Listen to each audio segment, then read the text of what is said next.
In the beginning of Windbreaker, Moy walks in his own thoughts, troubled by bad memories. These memories are about how he was rejected and treated badly at school for being himself. He didn't have anyone to care for him, and people didn't like how he looked. And this made him very sad and lonely. When he wakes up from his bad dream, he feels very angry because of how lonely he feels. But the boy, feeling rejected by society, thinks that only strong people matter to him, not the weak ones. Meanwhile, in a quiet street nearby, a group of boys surround a girl and threaten to break the chicken nuts she's just bought if she doesn't do what they say. Initially, she refuses because she doesn't want to waste food.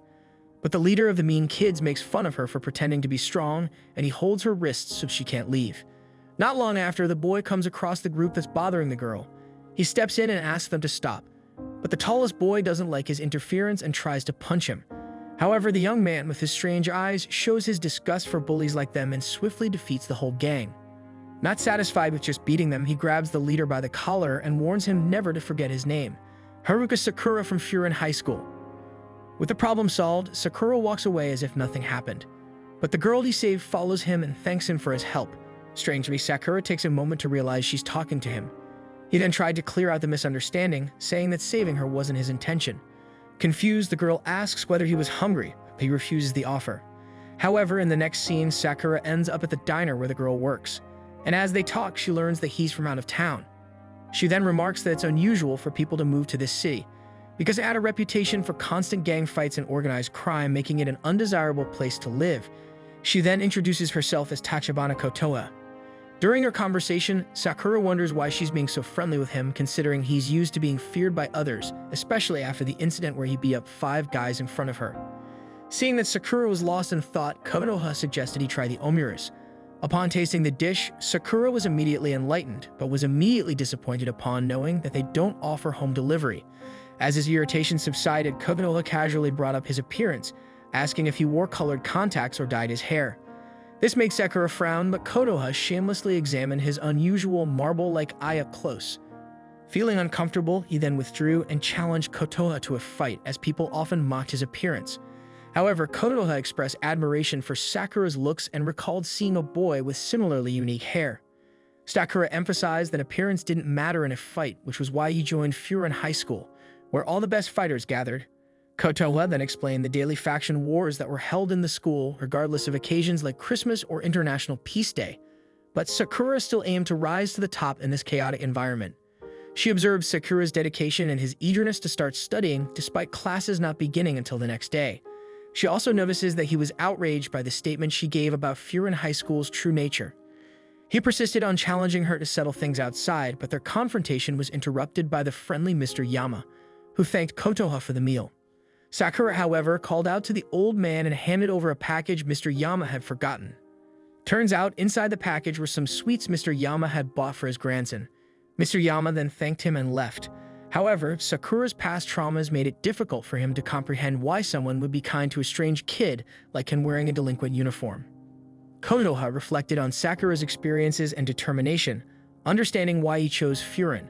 However, she doubted his ability to reach the top and advised him to forget about it, as no one there would take him seriously anyway. She mentioned it was because he was all alone. This statement angered him even further. Sakura stated that he won't need to rely on anybody to become the top dog, but Konoha made it clear before he left that he would understand what she meant when he met the members of Furin. Meanwhile, chaos reigned on the streets as a gang wreaked havoc everywhere. The establishment owners desperately tried to call for help until Sakura appeared. He noticed that the guy from earlier had brought more friends to cause trouble, so Sakura tried to ignore the gang and cross the street. However, the leader reminded him that he hadn't forgotten the name Haruka Sakura, and the bullies joined forces to taunt him, dredging up the pain of his past rejections and denials. Faced with relentless mockery, Sakura had given up on being accepted and resolved to find value in himself. So when the gang leader threatened him, Sakura punched him in his face. Consumed by fury, Sakura lay drop-kicked the entire gang mercilessly, wondering what being at the top had to do with being alone. In his mind, there was only room for one at the top, and that was for him. As he beat up his enemies one by one, some of the remaining gang members started to run. Meanwhile, Konoha, innocent and unaware of the chaos, left the diner to see what was happening, but was taken hostage by the gang. The gangster holding her remembered one of the Furin's weaknesses were hostages, but Sakura was outraged by the man's use of a knife and swiftly took him down without hesitation. He advised the gang to fight cleanly, without the use of external tools and weapons. As the rest of the gang closed in on Sakura, he knew that protecting Kotoha amidst the chaos could turn dangerous. Yet he couldn't understand why he felt compelled to protect even when he gained nothing from it. Suddenly, one of his opponents picked up the knife from the ground and slashed Sakura's ankle, leaving him increasingly cornered by the enemies. Just as a gangster prepared to strike Sakura with a baseball bat, a Furin member intervened in the nick of time. He thanked Sakura for his assistance and urged Kotoha not to reveal her identity. He then swiftly incapacitated the attacker with his bat, and 3 more Furin members approached the commotion, urging the gang to avoid stirring up trouble in the city. The newly arrived Furin members were disappointed by the lack of numbers from the opposing gang. The enemies quickly recognized the feared fighter Haraji among them, but still felt confident in their ability to win. They pressed on, prompting Haraji to instruct Matsumoto, Kaji, and Yan to engage the enemy gang. In the midst of the brawl, Sakura found himself about to be struck by another opponent but was unable to react due to his injured ankle. Luckily, Haraji intervened, preventing the worst and advising Sakura to flee if he wasn't going to fight.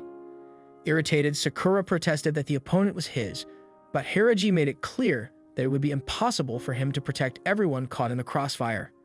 As the surrounding residents gathered at windows and balconies, they cheered for the Furin members, but Sakura was utterly confused with what was happening.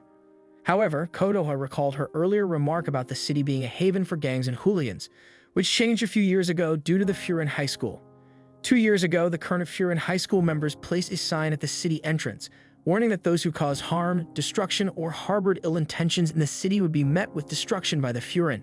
Initially known as Furin High School, the residents had renamed the group to honor these defenders of the city as windbreakers. In light of this, Konoha finds Sakura's perspective amusing, initially thinking of them as a bunch of violent high schoolers. However, she acknowledges that they had that reputation until 2 years ago, but now they are beloved and even necessary because the city's public safety is truly lacking. This reality check hits Sakura, who sees with his own eyes that these guys, despite fighting in the streets and having unconventional appearances, are loved by the people. At this moment, some residents approach to praise Sakura too, having witnessed how he held out for himself alone at the beginning of the brawl.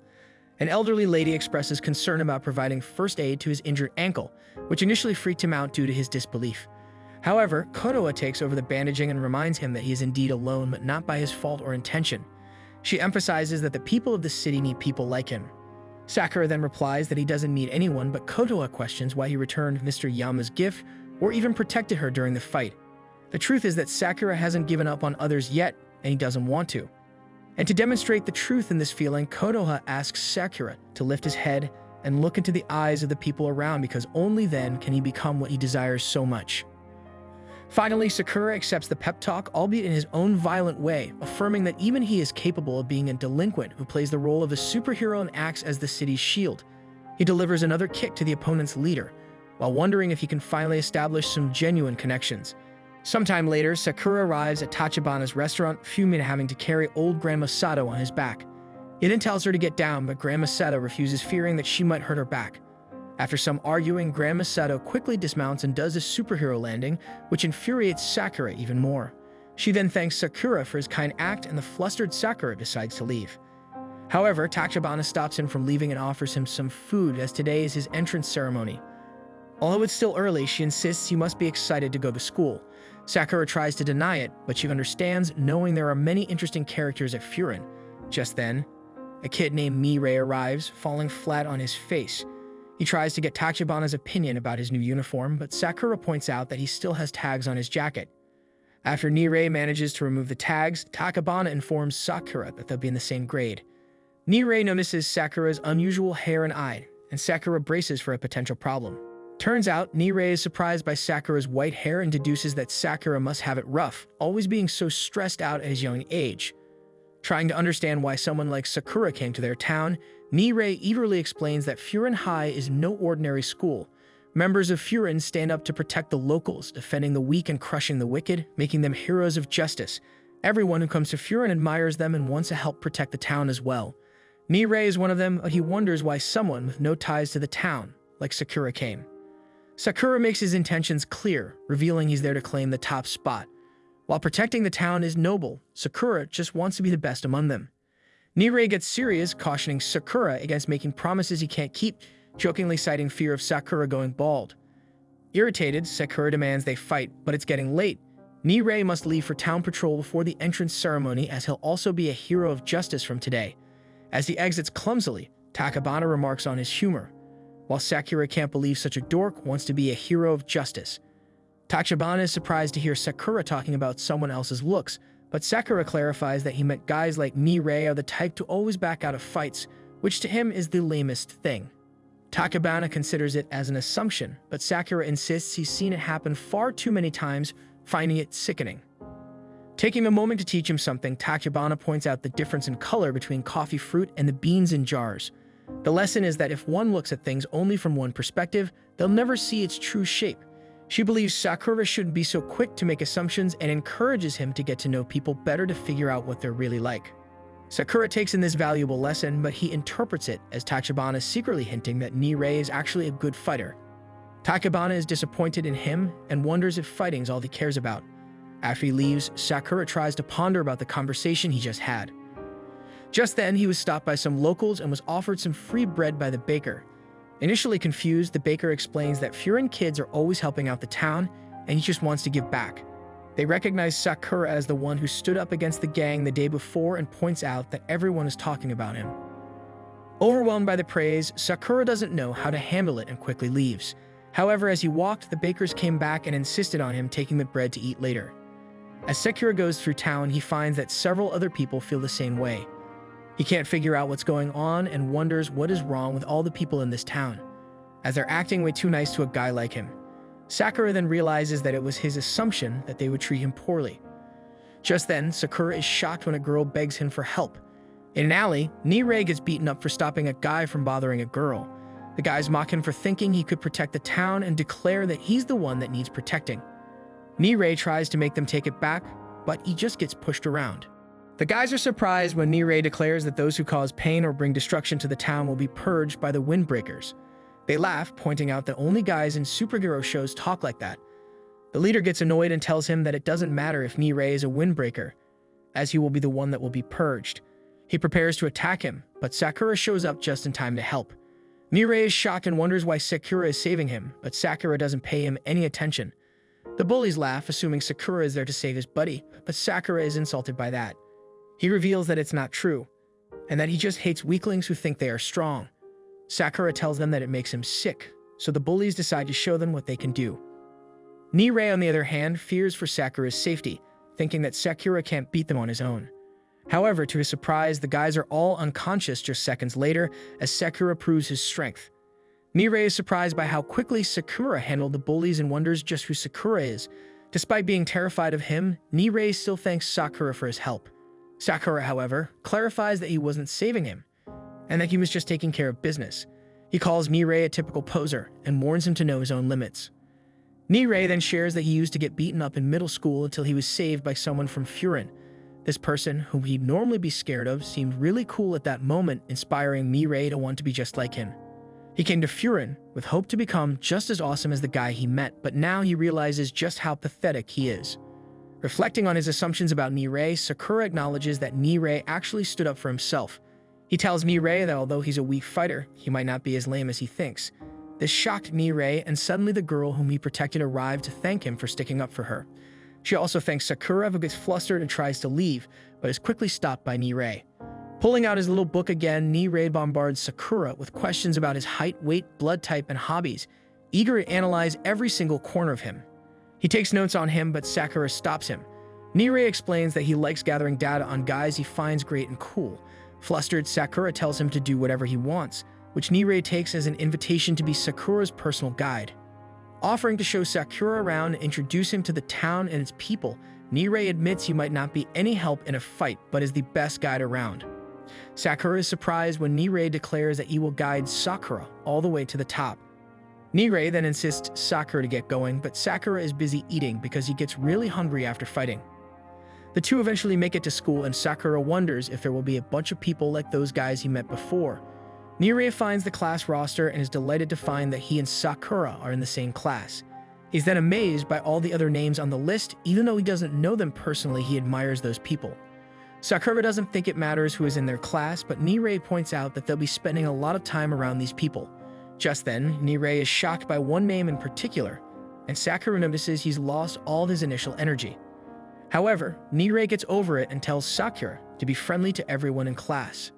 Sakura thinks Nirei must be joking, but Nirei reminds him that members of Furin gathered together to protect the town, and since Sakura isn't from there, they'll ask Sakura why he came to Furin, so Nirei thinks it's important to show that Sakura is harmless and not Furin's enemy. Sakura, on the other hand, isn't even listening as he's busy warming up. Confused, Nirei wonders why, and he's shocked when Sakura says he's just getting ready for potential fights. Sakura then enters the class, and Nirei is horrified when it becomes pretty obvious that everyone is staring at him. The class is filled with tough-looking students, but Sakura couldn't ask for anything better. One student recognizes Sakura, and Sakura instantly has his guard up. Nirei tries to apologize for him, but instantly recognizes this student from his book. The kid then introduces himself as Leonardo DiCaprio. Somehow, Sakura falls for Suo's joke, and Nirei had no idea that this cold-looking dude could be such a jokester. Nirei reveals that his name is actually Suo, and Suo claims that his eye patch seals away an ancient Chinese spirit who might be your long-lost father in his right eye. Sakura loses his temper when he realizes that Suo is all talk, but gets serious as Suo tries to approach him. The moment becomes tense as Nirei fears that people from out of town really are treated as anomalies. However, Nirei is shocked when Suo simply pets Sakura on the back and compliments him for being the star of the main street brawl that happened the day before. The other students wonder what he's yapping about, so Suo explains that before Haraji arrived at the brawl, Sakura was the one protecting the town. Nirei didn't even know about this, and the other students begin to gather around Sakura. They recall rumors about an unknown student in their uniform, and they are glad that this person did a good job helping the town. It's pretty clear that they won't think of him as their enemy, so Nirei relaxes as the person he feared before should be okay with Sakura too. However, the guys still wonder why Sakura came to Furin in the first place, so Sakura reveals that he came for the top spot. They are all surprised, and immediately, Nirei tries to explain that Sakura isn't there to hold them down or beat them up, but Sakura then tells him that he actually wants to. Just then, a table gets tossed in their direction, and Sakura gets an excited look on his face. Nirei, however, begs him not to fight this guy as Kyotaro is the most dangerous guy in their class and might even be the most dangerous in the entire school. The aroused Sakura states that he likes fighting mad dogs like him, and Kyotaro says that he will crush him. Kyotaro throws a powerful punch, but Nirei is shocked when he realizes that Suo instantly moved him out of the way. As expected, Sakura dodges it as well and compliments Kyotaro as the type of people he expected to see in Furin. When the new kid faced off against the experienced one, everyone was left in shock.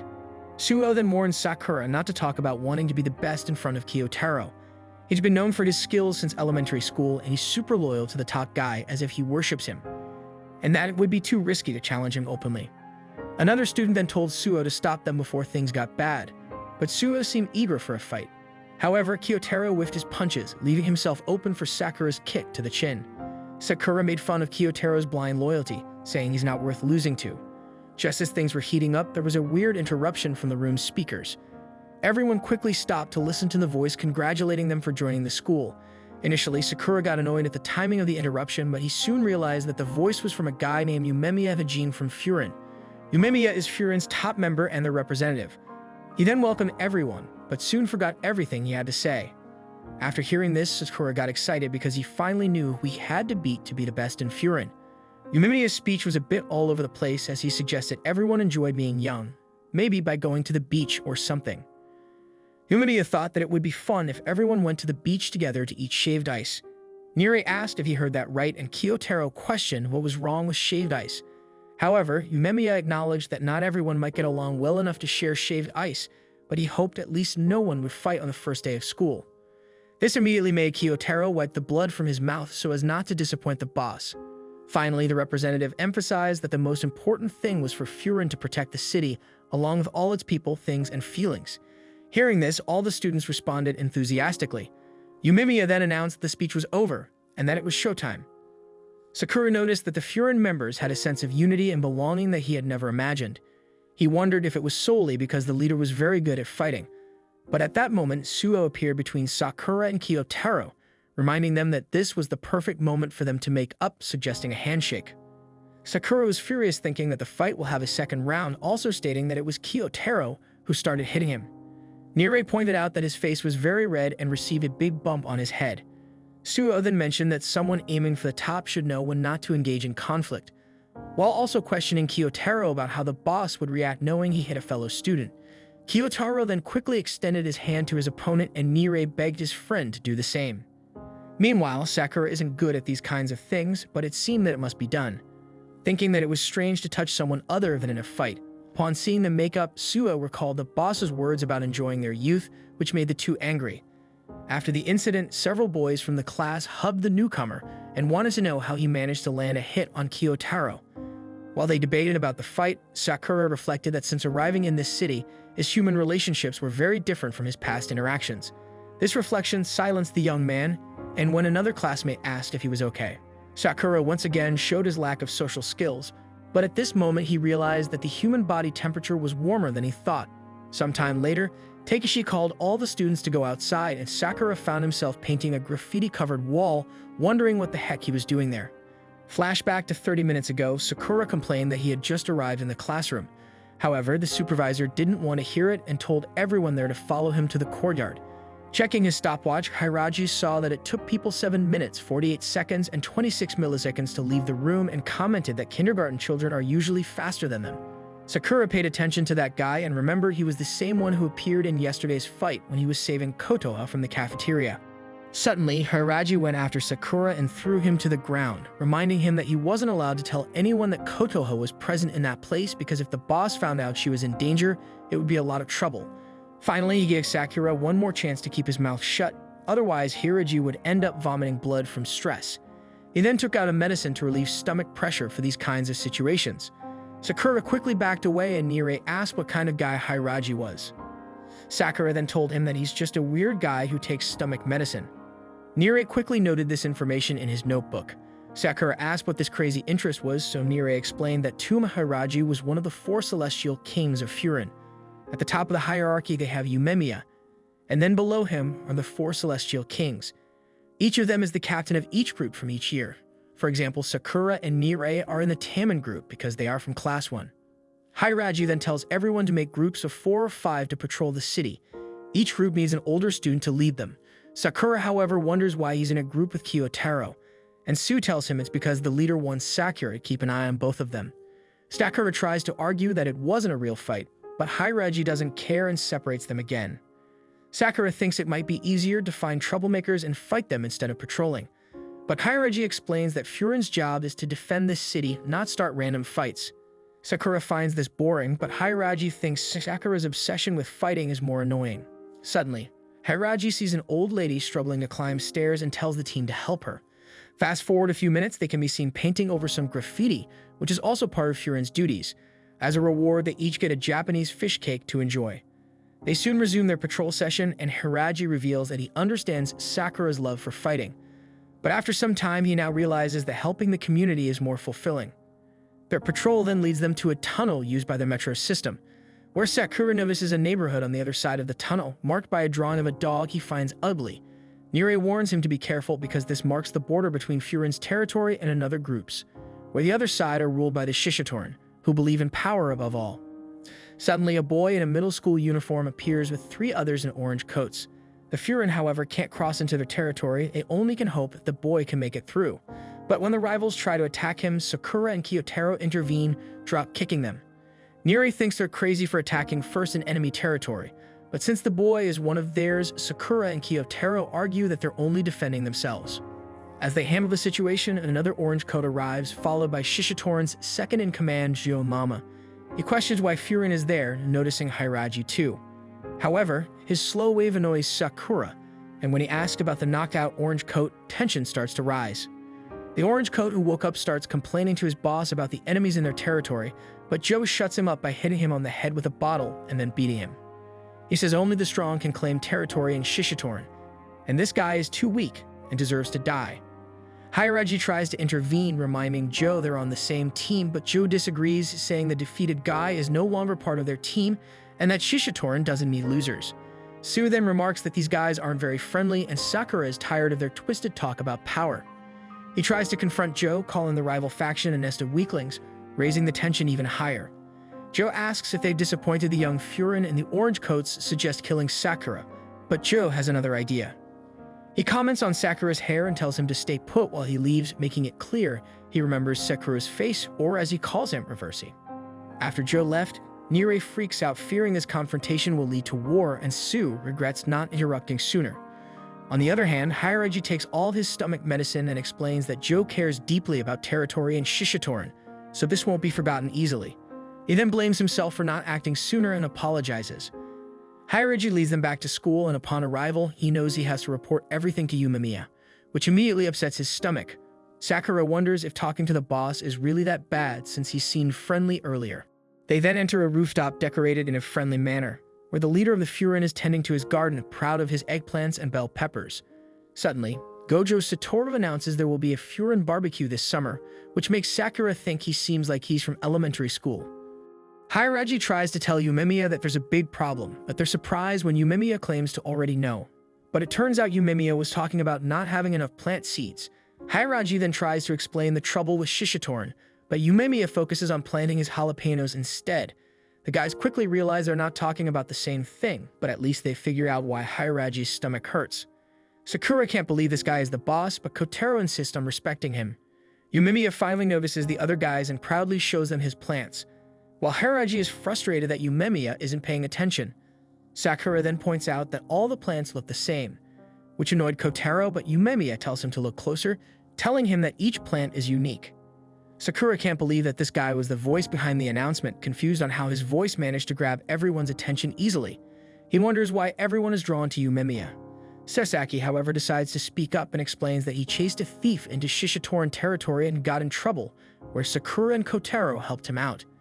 Sasaki felt bad for causing trouble and apologized. Surprisingly, Yumemiya knows Sasaki's name and thanks him for protecting the town. He tells him that he did nothing wrong and promises to handle the situation. Hiraji apologizes too, but Yumemiya tells them that he can't fix everything. Nure agrees and mentions that Sakura was the one who escalated the situation. This made Yumemiya question whether Sakura started a fight, but Sakura clarifies that Shishitoran started it first, as they believed that strength was everything but picked on someone weaker. Everyone is amazed as Sakura bravely speaks up and explains everything. Sakura, on the other hand, worries about his punishment, but to his surprise, Yumemiya agrees with him. Yumemiya thinks Shishitoran's actions are becoming lame lately. He then told him that he's also heard about Sakura's actions on Main Street, combined with what he did today. Yumemiya thanks him for protecting their town, and the guys are shocked when Yumemiya calls Sakura a new reliable little brother, which Kotaro clearly doesn't like. This made Sakura finally understand why everyone is drawn to Yumemiya, as he makes them feel safe. Sakura, however, unsure how to respond, pulls his hand away, questioning who made Yumemiya his big brother. Turns out, Yumemiya considers everyone in town as family, so it's not a big deal to him. Just then, Hiraji receives a call from a guy named Kaji who can barely speak and only mentions Shishitoran. Soon after, the leader of Shishitoran, Choji, appears dragging Kaji behind him. Choji calls out to Yumemiya and demands a fight. As everyone heads outside, Sakura senses Yumemiya's frightening power. He starts preparing himself, making Sakura uneasy about the situation. Despite Sakura's desire to fight, Yumemiya orders everyone to stay back. Sakura, however, frustrated, insists on fighting, but Yumemiya's serious demeanor stops him in his tracks. Unable to move his legs, Sakura is taken aback by Yumemiya's transformation, wondering if this is truly the same person he saw earlier. Yumemiya confronts Choji about beating one of his members, but Choji remains unfazed, wearing a smile that unsettles everyone. They wonder just how intimidating Choji must be if Yumemiya is already on his guard. Choji, however, eagerly anticipates a one-on-one fight, claiming they started it and can't back down now. Yumemiya acknowledges their initial involvement but argues that Choji has already done significant damage by beating up several of his members, considering them even. As Choji looks around, Hirai is surprised by Yumemiya's acceptance of the situation. Yumemiya tells Choji to go away, but things get tense when Choji suddenly attacks him.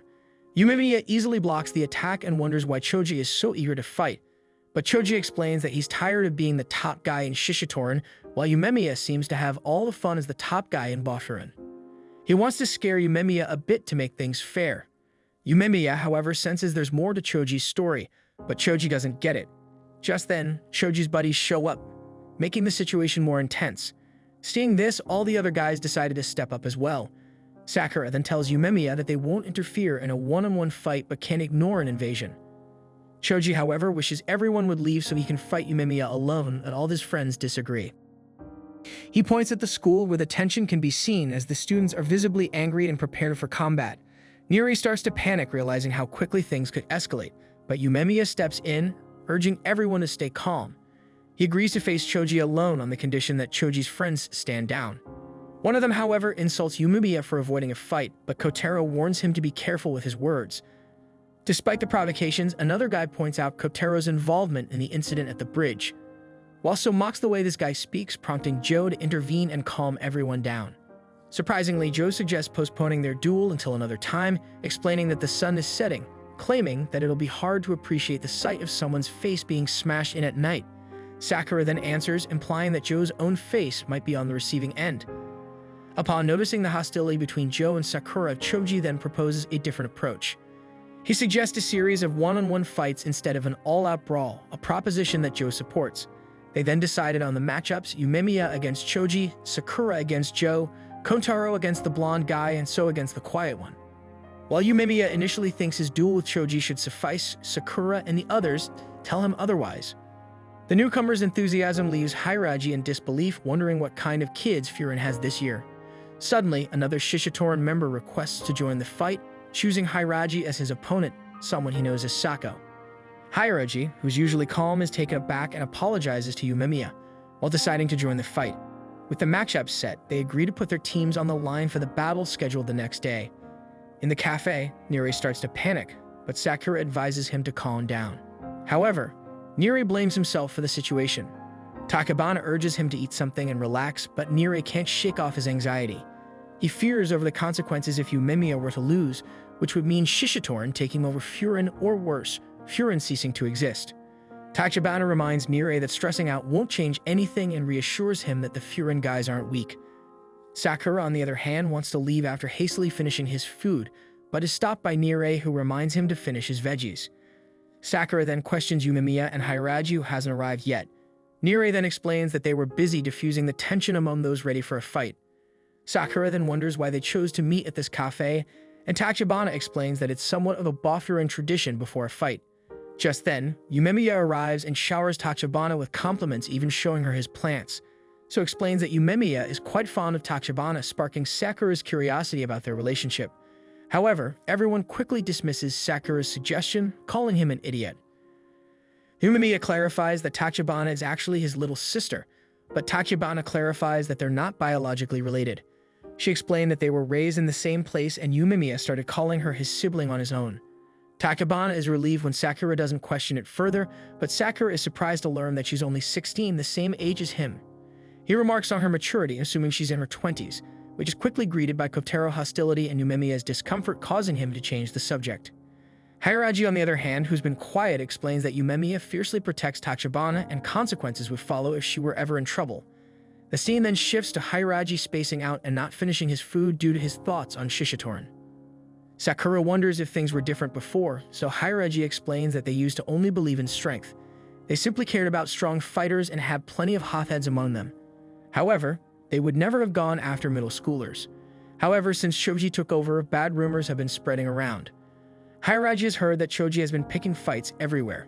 Choji and Joe used to be symbols of strength who deeply cared for their team, but something has changed them, stating that they'll learn tomorrow. Yumemiya explains that fights are like conversations, punches are a language that sometimes work better than words. However, he acknowledges that this might only be true for guys like them. As the night comes to an end, Sasaki thanks everyone for saving him and hopes they win the fight. Everyone accepts his apology, but Sakura points out that he isn't fighting for his sake. Tachibana calls him a dope and tells him to say something cool like "leave it to me," which reminds Sakura of how Yumemiya said the same thing. The next day, the Bofurin guys arrive at the tunnel and enter Shishitoran territory. Sakura then reflects on how this is the first time he has ever fought for someone else. He isn't sure why, but for some reason he feels more unbeatable than ever. The episode then ends with Choji welcoming them to his territory, and Yumemiya declares that they are ready. Choji then leads the Furin guys somewhere and they follow along. Along the way, Sakura notices that the entire place is filled with bars. Niri explains that it's known for getting lively at night, but also very dangerous. Sakura then questions why Niri is there since he isn't in a one-on-one fight. Niri, however, declares that he's there because he's a member of Bofurin, and even if he can't protect others like they can, he at least wants to be able to protect himself. He wishes to learn by watching and injuring Sakura, though So can tell that Sakura was secretly flattered. Hiraji, however, gets upset with their bickering and wishes they would act a bit more mature. Nervous about the upcoming fight, Nire is reassured by Yumemiya to relax and notes the promising potential of the new students. Choji leads them further into the area and Joe formally welcomes them to Orion, the Shishitoran's secret lair. Consulting his information book, Nire explains that Orion used to be a movie theater, but is now known as Ori, meaning cage. They soon enter the theater and are greeted by cheers from Shishitoran members as it's announced that the fighters are about to enter the arena. Nire understands the nickname now because this truly feels like a cage of wild beasts. Seeing this, he then starts to worry if they'll make it back home or even if they'll make it back alive. Sakura notices Nire's worries and reminds him that he's there to study. He then instructs Nire to keep his focus forward. Choji announces that it's time to begin and Yumemiya remarks on how he's turned the whole event into a spectacle. He tells his guys that despite the grandeur, the only fight that truly matters is his one-on-one with Choji. Their wins or losses won't count, so they should feel at ease. Sakura refuses to accept this and declares that whether it counts or not, he doesn't intend to lose. The others agree and Yumemiya is pleased by how reliable they are. Choji wants his fight against Yumemiya to be first, but they won't allow the captain to start the battle. The blonde guy, Arima, volunteers to go first, noting Kyotaro's zesty stare from the beginning. Everyone agrees and they head to the stage. Sakura, however, reminds Kyotaro that they still have unfinished business, noting that if he loses to their opponents, Sakura won't waste his time to fight him again. Kyotaro, as usual, remains silent and heads to the stage. Nire tries to find Arima in his little book, finding that he's known for being a heavy hitter, capable of breaking ribs with a single punch. So, however, reassures Nire that Kyotaro is on par with Arima. However, Yumemiya surprises them by stating that they're not even in the same league. On stage, Arima is annoyed by Kyotaro's stare and uses a dirty trick to distract him by pretending that something happened to Yumemiya. Taking advantage of Kyotaro's distraction, Arima lands a punch and calls him an idiot for looking away during a fight. Sakura observes that Kyotaro is simply building up his rage and confidently predicts that he'll dominate. Kyotaro indeed unleashes his fury and overwhelms Arima and reminds him to show respect when mentioning Yumemiya's name. He knocks out Arima cold, leaving Sakura disappointed by their weakness. The Shishitoran spectators are shocked by Arima's swift defeat and wonder about the identity of this long-haired beast. This concerns the Shishitoran guys as Kyotaro only needed one punch. Choji, however, is amused by Kyotaro's toughness. The Bofferan guys notice how focused Joe is and the eager Choji who wants to fight Kyotaro next, but Joe tells him to wait his turn.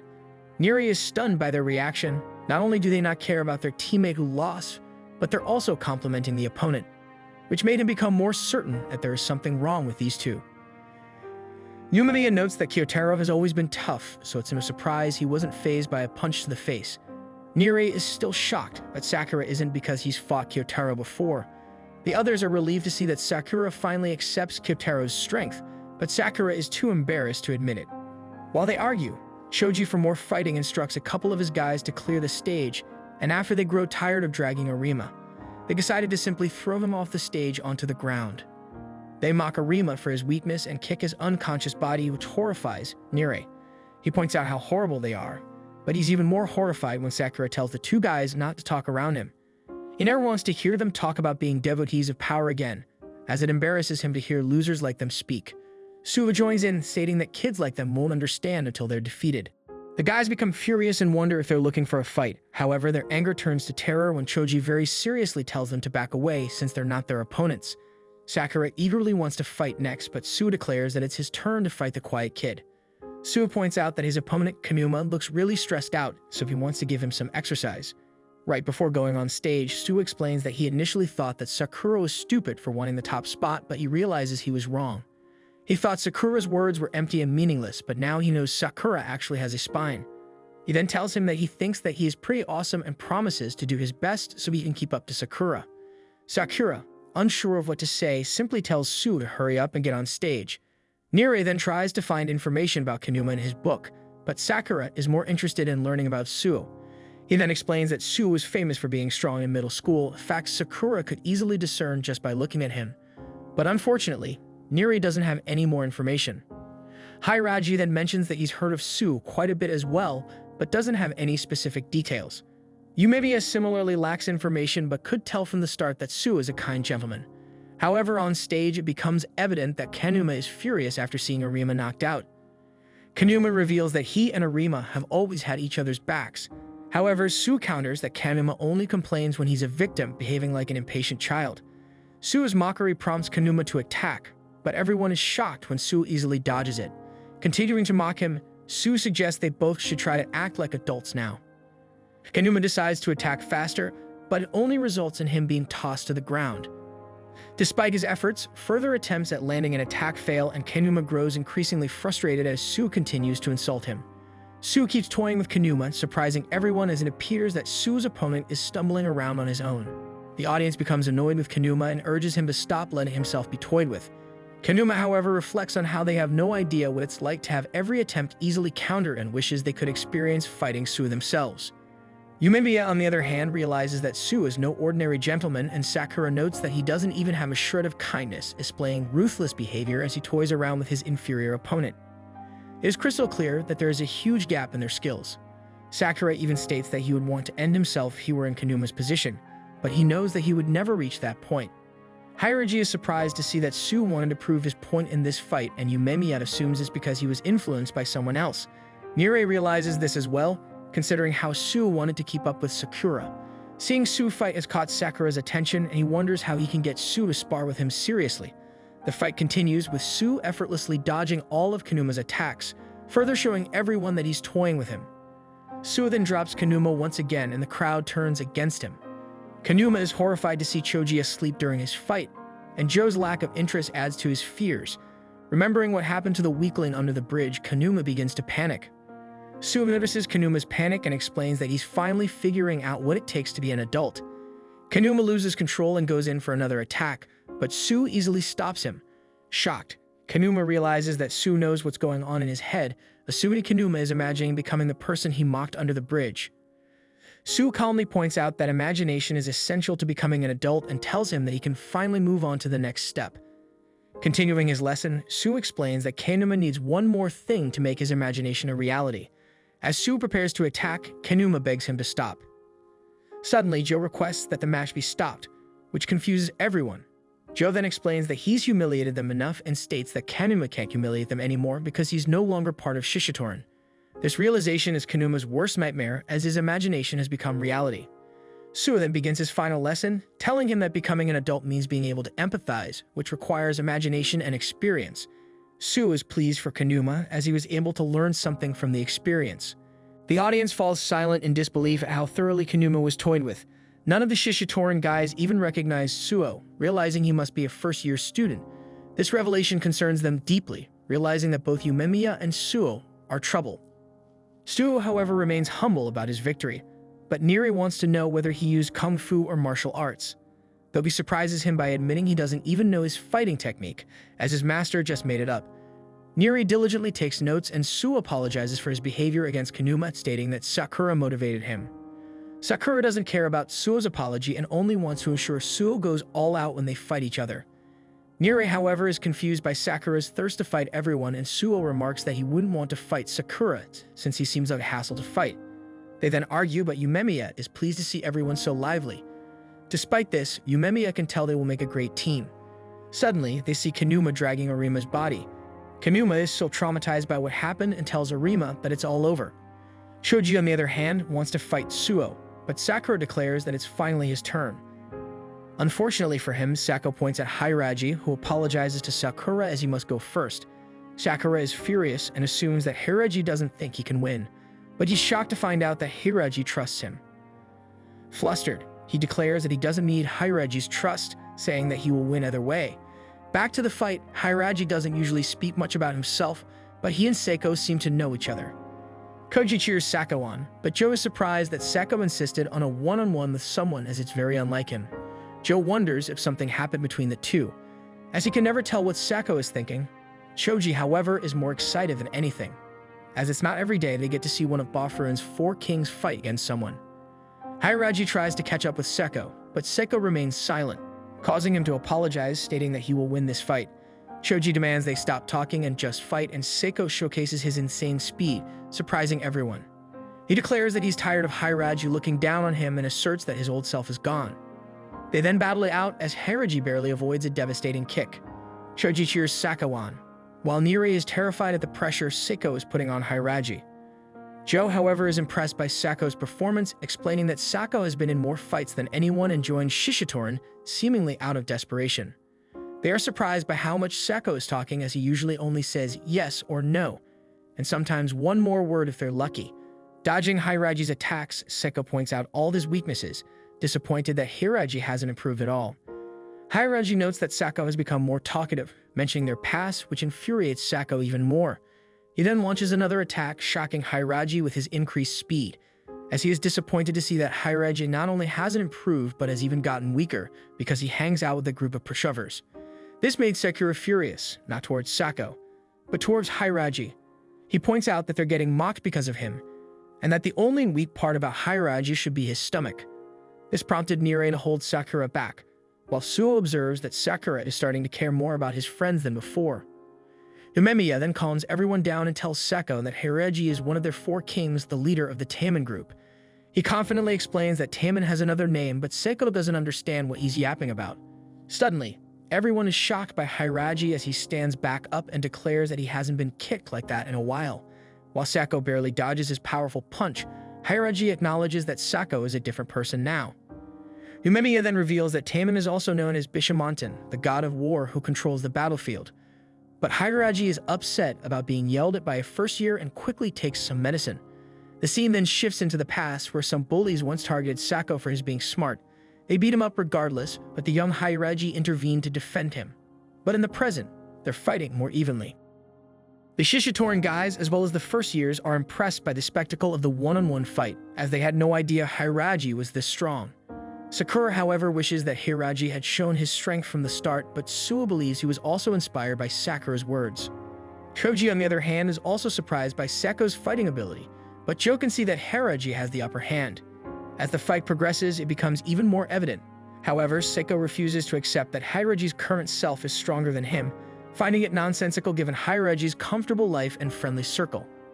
Back in the past, Hiraji then helped Sako after beating up all the bullies, but Sako couldn't understand why Hiraji helped him. Hiraji then explained that he didn't like people picking on the weak.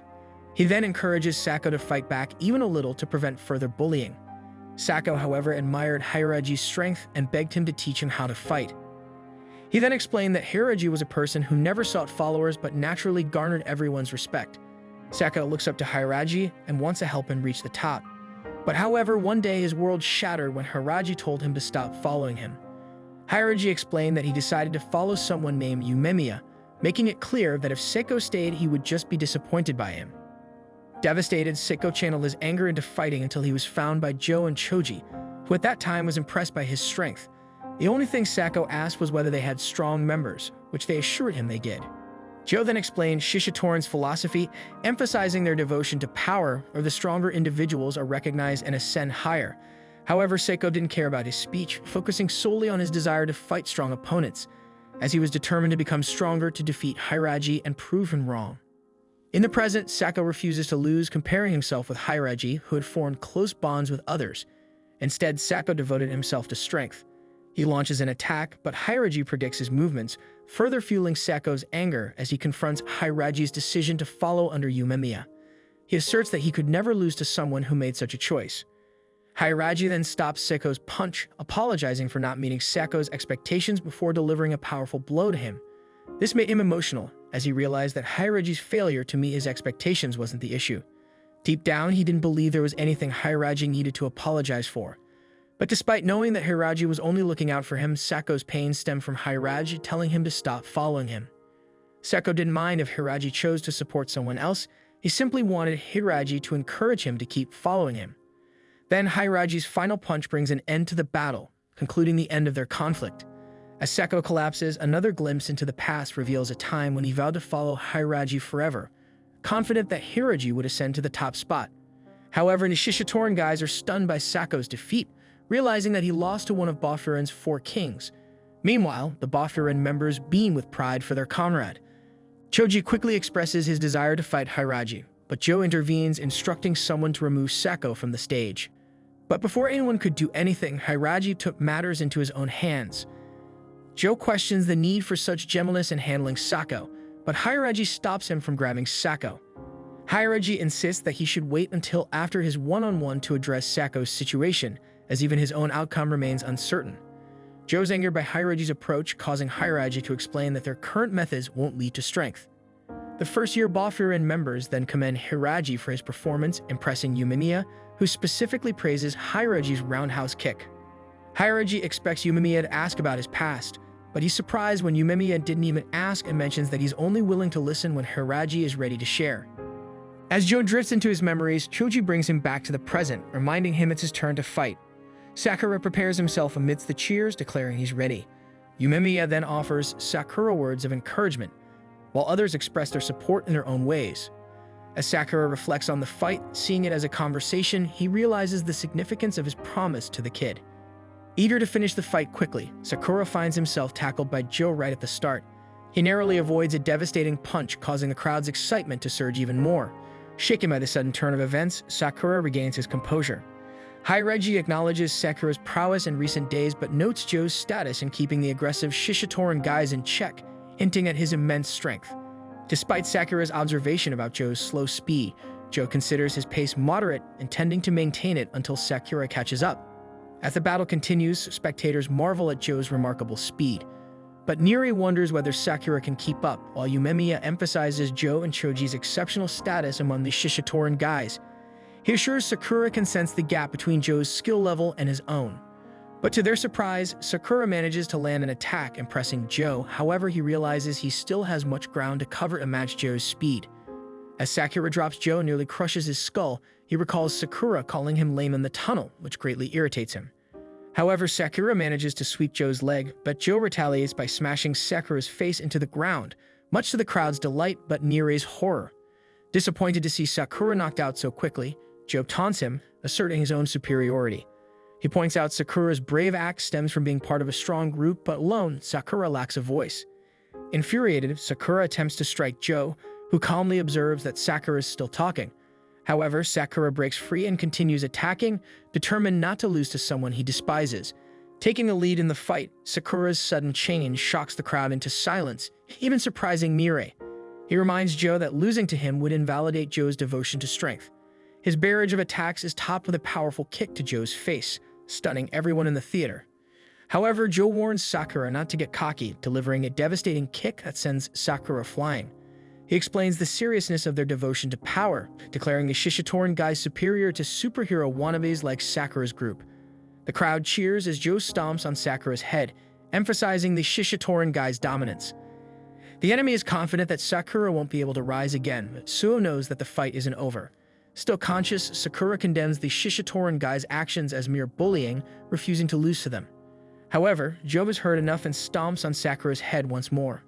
Unable to watch, Nire is shocked when the crowd falls silent upon seeing Joe missing his stomp on Sakura's head again. Confused by Sakura's words, Joe momentarily excuses himself from the fight to confront Kanuma and Arima about their actions. They confess to harassing the middle school kid and try to shift blame, but Joe isn't fooled. He mercilessly beats them, shocking everyone. Stripping their Shishitoran jackets from their defeated bodies, Choji instructs them to return to the fight. Joe apologizes to Sakura for the interruption and declares that it's time to continue. A glimpse into the past shows a younger Joe surrounded by Shishitoran guys at a festival. He defeats them all effortlessly, impressing Choji, who invites him to join the Shishitoran group.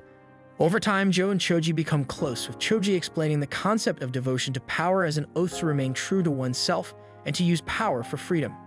Rumors spread about their strength, and they venture into rival territories alone, emerging victorious. Choji's aim was always to become the freest person possible. Joe explained to the others that they were taught that power is a path to freedom, with the strongest individual also being the freest.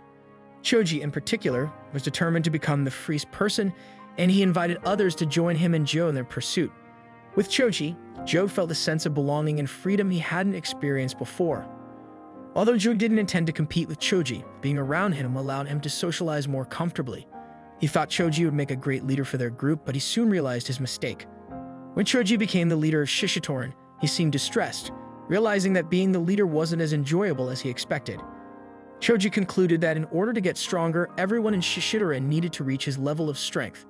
Initially, Joe was supportive of this idea, assuming that Choji intended to train everyone. Their conversation was interrupted by members of their group arriving with a fellow member who had been beaten up by the Zinc boys. However, Joe was shocked when Choji attacked their beaten-up comrade instead of seeking revenge against the Zinc boys. Choji explained that simply returning after defeat wouldn't make them stronger or freer, which was no fun for him. He soon declared that weak individuals weren't welcome in Shishitoran, seeking Joe's agreement, who was still taken aback. Despite his reservations, Joe couldn't deny Choji's authority as the leader and agreed to follow his decisions. Choji emphasized that as the strongest and freest, he will be the one who makes the choices. He then instructed Joe to leave if he couldn't understand, which Joe reluctantly accepted. However, Joe requested that Choji maintain his cheerful demeanor around everyone, while he does the dirty work. On that day, Joe resolved to stay in his own name, symbolizing his devotion to Choji, even if it meant blinding others with power to attain freedom.